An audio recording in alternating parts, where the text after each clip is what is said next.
देहि सौभाग्यमारोग्यं देहि मे परमं सुखं रूपं देहि जयं देहि यशो देहि दिशो जहि। जय माता दी। दोस्तों, आप सभी का स्वागत करती हूँ अपने यूट्यूब चैनल पे। देखिए, आज की जो वीडियो है वो है शारदीय नवरात्रि पूजा विधि। बहुत ही सरल तरीके से आप सभी को पूजा विधि मैं यहाँ पर बताने वाली हूँ। कलश स्थापना, सभी संपूर्ण जानकारी नवरात्रि में पूजा करते वक्त आपको किन सावधानियों को ध्यान में रखना चाहिए और किस प्रकार पूजा आप कर सकते हैं। तो चलिए वीडियो शुरू करते हैं। सबसे पहले देखिए, एक चौकी आपको लगानी होगी। चौकी लगाने से पहले जहाँ पर चौकी लगानी है वहाँ पर शुद्ध कर लीजिए। फिर चौकी लगाइए, चौकी को शुद्ध कीजिए। एक लाल या गुलाबी रंग का आपको कपड़ा बिछाना है। नया लाए हैं तो नया, नहीं तो पुराना भी जो साफ़ हो उसको आप बिछा सकते हैं। उसके बाद सबसे पहले अक्षत का आसन देते हुए अक्षत में हल्दी ज़रूर मिला लें।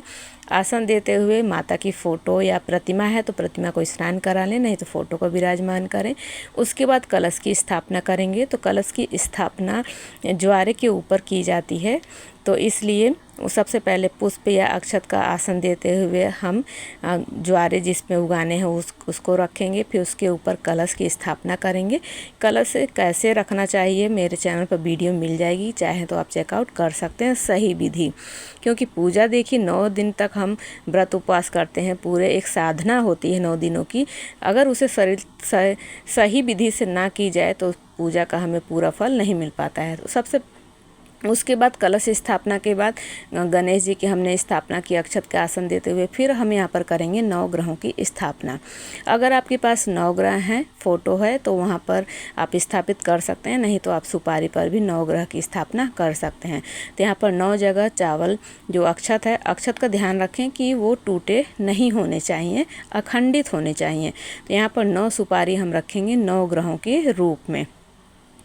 तो सबसे पहले 9 ग्रहों की स्थापना कर लें। तो देखिए 2025 में 22 सितंबर से नवरात्रि आरंभ हो रही है और 2 अक्टूबर को दशमी यानी विजया दशमी रहेगी। तो पूरे 10 दिन की नवरात्रि इस बार रहने वाली है। तो यहाँ पर 9 ग्रह मैंने स्थापित कर लिया है। उसके बाद देखिए, पूजा आरंभ करने से पहले सबसे पहले आपको दीप, धूप और दीप प्रज्वलित करना चाहिए। तो अब चलिए धूप और दीप हम प्रज्वलित कर लेते हैं। तो देखिए, अगर आप अखंड ज्योति आप रख रहे हैं तो अखंड ज्योत का एक अलग ऐसा स्थान चौकी पर लगाएं ताकि कहीं हाथ ना लग पाए। तो एक साइड में आप अखंड ज्योत, वैसे देखिए 9 दिनों तक अगर आप 9 दिनों का व्रत रखते हैं, अखंड ज्योत आपको ज़रूर रखनी चाहिए, ज़रूर व्यवस्था रखनी चाहिए। लेकिन अखंड पहले से ही अपने आप को मजबूत कर लें, क्योंकि नियम जरूर देखिए खंडित नहीं होनी चाहिए। अखंड ज्योत की बहुत ही रक्षा करनी पड़ती है। तो इन सब चीज़ों के लिए पहले से आप तैयार हो जाएं, तभी अखंड ज्योत आपको रखनी चाहिए। तो यहाँ पर अखंड ज्योति आप रखना चाहते हैं तो रख सकते हैं, चौकी पर उसकी व्यवस्था कर सकते हैं। सबसे पहले हम देखिए यहाँ पर 9 ग्रह की स्थापना करने बाद सभी को पहले शुद्ध किया। माता की फ़ोटो को गंगा जल का छिड़काव देते हुए शुद्ध किया। 3 बार आपका जल फेरना है। उसके बाद गणेश जी को भी मानसिक स्नान कराया, 9 ग्रहों को भी और दीपक को भी। उसके बाद दीप और धूप जब आप जलाएं तो सबसे पहले हाथों को प्रक्षालित करें।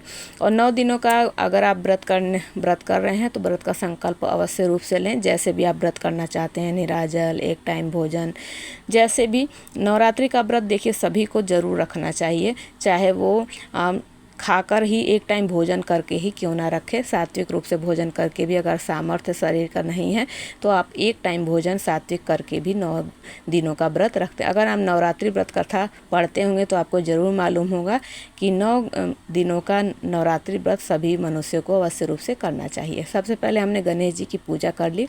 उसके बाद जो कलश हमने स्थापित किया है, कलश देवता की पूजा करेंगे। तो गणेश जी की पूजा करें। वक्रतुंड महाकाय सूर्यकोटि समप्रभम निर्विघ्नं कुरु मे देव सर्वकार्येषु सर्वदा।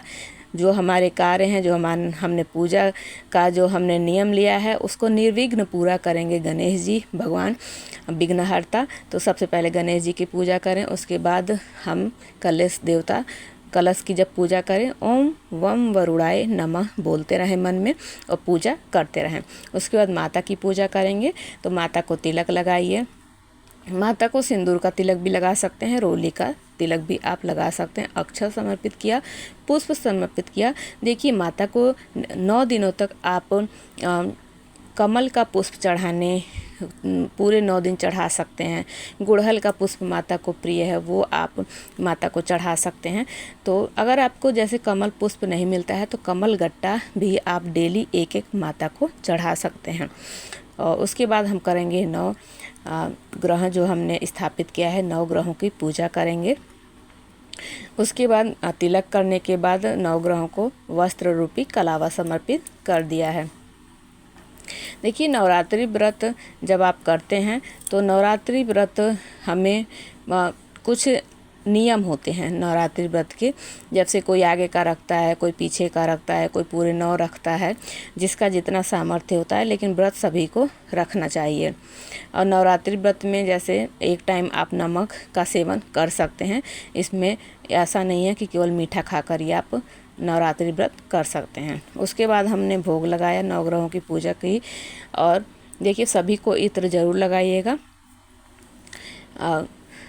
उसके बाद हम भोग लगाएंगे। तो भोग में आप मौसमी फल, जो भी आपके पास मौसमी फल हो वो आप फल का भोग लगाएं।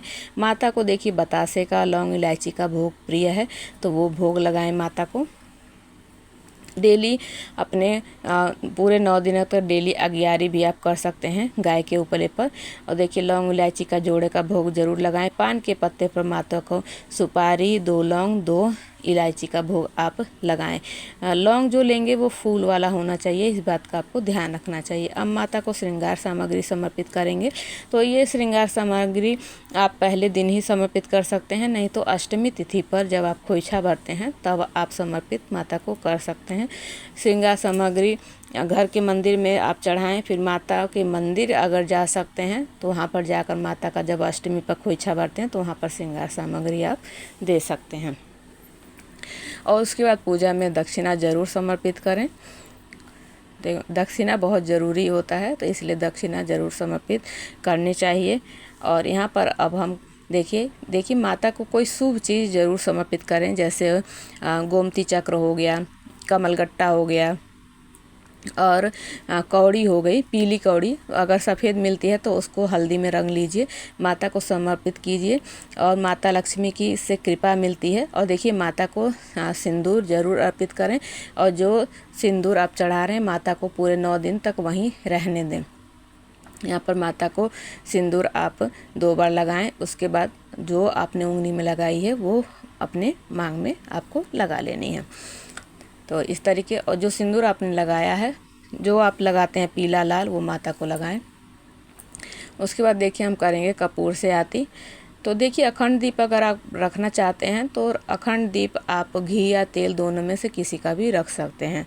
और यहाँ पर कपूर जब आरती करें तो उसमें 2 लौंग का जोड़ा ज़रूर डाल दें। माता ऐसी भोग स्वीकार करती हैं, और लौंग कपूर की आरती करने से घर से नेगेटिविटी दूर होती है। तो यहाँ पर कपूर से माता की आरती करें। गणेश भगवान की आप कर सकते हैं, और जो कलश आपने रखा है उनको भी आरती ज़रूर दिखाएं। तो ये हो गई आरती। उसके बाद माता की जब आरती करें तो घंटा वादन आपको ज़रूर करना चाहिए। तो यहाँ पर आरती हो चुकी है। आरती को करेंगे 3 बार, जल फेर कर ठंडा करें, माता को आरती दें, आप आरती लेंगे, पूरे घर में आपको आरती घुमानी चाहिए। फिर माता से हाथ जोड़कर विनम्र विनती करें कि हे माता, हमने जो पूजा की है उसमें जो भूल हो गई हो, जो त्रुटि हो गई हो, उसके लिए हमें क्षमा कर देना। हम आपके बालक हैं, हम अज्ञान हैं माता, जैसा हमें आया ऐसा हमने पूजा किया, जो भी गलती हो गई उसके लिए क्षमा कर देना, हमें माफ़ कर देना, और हमारी द्वारा की गई पूजा को स्वीकार करना। माता मेरे पर, मेरे परिवार पर कृपा बनाए रखना।